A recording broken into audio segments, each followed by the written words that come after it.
GSP सेवा मंडळातून ना coverage पड़े तसं तुम्ही आमगे लोटू साई तमनकर हन्यासाची आपको गणपति जी का दर्शन लेके कैसे लगा? मैं बहुत साल से मुंबई में रह रही हूँ। आज मैं पहली बार यहाँ आई हूँ। मुझे हमेशा से यहाँ आना था।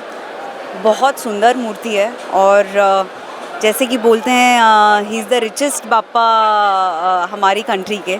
तो मुझे बहुत ज़्यादा क्यूरियोसिटी थी कि कैसे होंगे, उनके ऑर्नामेंट्स कैसे होंगे। बहुत ही सुंदर है, मतलब you can't stop looking at Bappa.